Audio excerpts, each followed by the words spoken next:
Santiago, eu queria que a gente começasse falando sobre o trabalho que você faz e hoje eu também estou tentando fazer e ajudar, né, nessa luta, que na minha opinião é uma luta contra a desinformação no meio do treinamento, no meio da nutrição, no meio da medicina, até de uma maneira geral. Como é que surgiu isso para você?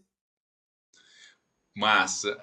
Eu sou de uma cidade chamada São Lourenço, no sul de Minas, 40 mil habitantes. Eu jogava futebol e com 20 anos, mais ou menos, meu pai faleceu. E eu me vi numa situação no qual eu cheguei para minha mãe e falei assim: o que eu vou fazer agora, mãe? Ela falou assim: ó, você vai estudar. Só que na época eu não tinha condições de pagar uma faculdade particular, então eu comecei a estudar porque eu via a única pretensão, a única condição de fazer uma faculdade pública. E assim fiz, fiquei estudando 2 anos. Foi até fácil porque eu peguei umas apostilas lá em casa e elas estavam todas em brancas, né? Então, tipo assim, para poder estudar, realmente, né? Muitas vezes a gente precisa ter sentido, de fato, ou algo que nos impulsione. Ou vai pela pressão, né? Ou vai pelo amor, né? Nesse momento foi uma pressão. E eu costumo dizer que meu pai faleceu para que o Santiago nascesse.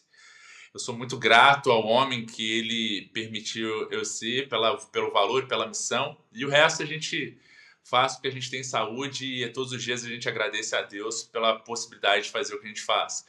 E eu fui para Juiz de Fora e eu consegui passar uma federal. E eu me deparei com uma situação no qual eu entendi que as pessoas só precisam de oportunidade na vida. E muitas vezes a gente não tem essa oportunidade. E é incrível porque eu costumo dizer contar essa história que eu cheguei na biblioteca da Faculdade Federal e eu vou até denunciar a minha idade porque na época tinha aquelas lan house no qual você pagava para utilizar o computador, sabe? Eu também ia, eu não sou tão novo assim, eu também ia, Lan House, eu também ia. Perfeito. E aí, como a biblioteca da Universidade Federal de Juiz de Fora é grande, é linda, é maravilhosa, né? Eu entrei naquele local, fui até a bibliotecária, né? Aquele mundo de livros. Eu falei assim: ô moça, eu sou estudante aqui, acabei de passar e eu não sei como é que funciona. Como é que funciona a hora para a gente estudar aqui? Quanto que é? Né? Ela falou assim: hora, quanto custa? Peraí, não entendi. Eu falei: é para usar aqui, para ficar lendo, para estudar, quanto que custa?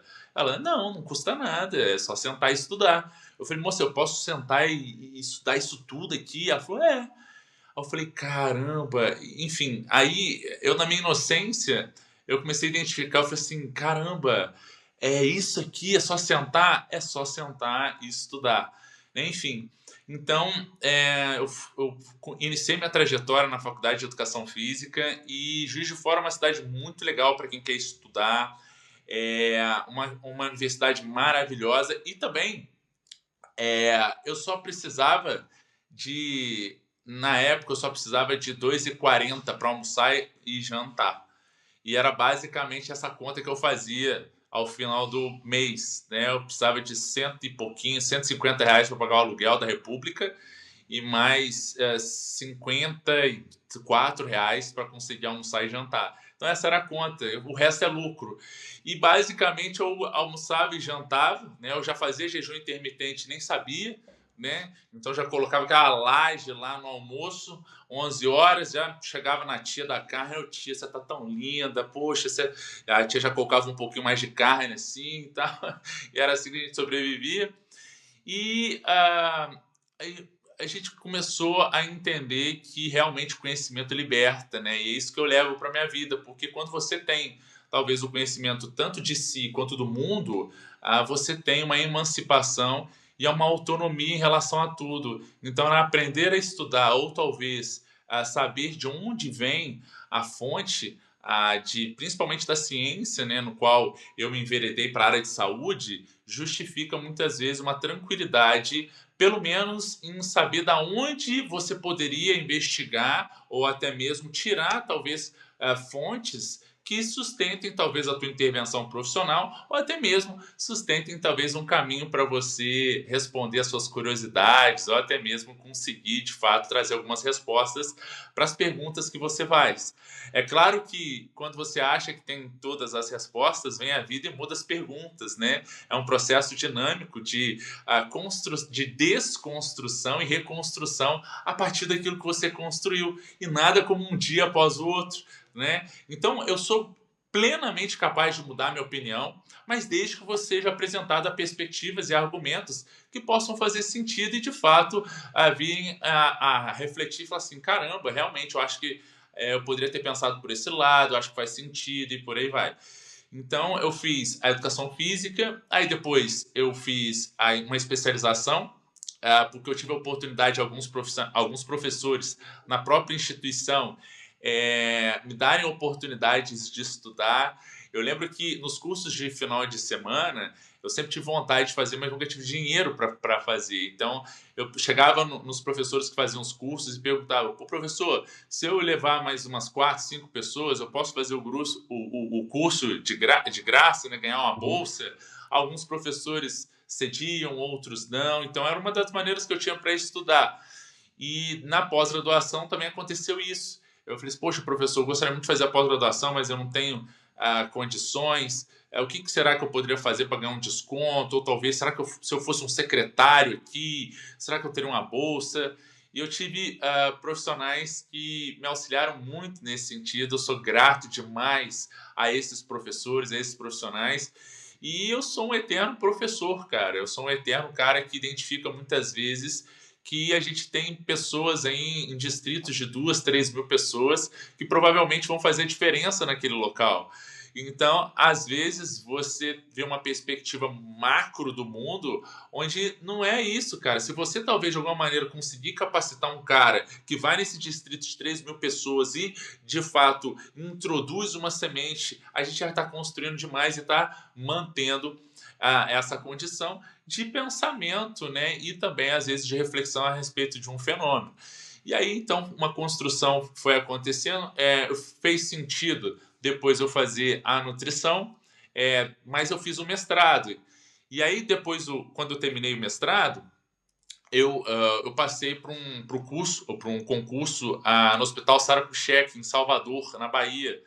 E aí eu fui para Salvador como professor de educação física no hospital de reabilitação e não me identifiquei, não deu certo lá na Bahia. Eu voltei para Juiz de Fora e falei assim, não, cara, eu vou fazer a nutrição. E aí eu comecei a fazer a nutrição e me enveredei também no doutorado e formei na nutrição. Estava terminando o doutorado, foi um processo também um pouquinho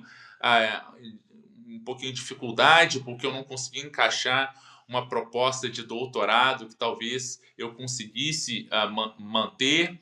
E quando eu consegui manter uma proposta, estava fazendo as coletas, veio a pandemia e eu perdi todas as coletas. Eu perdi tudo no meio do doutorado, perdi tudo.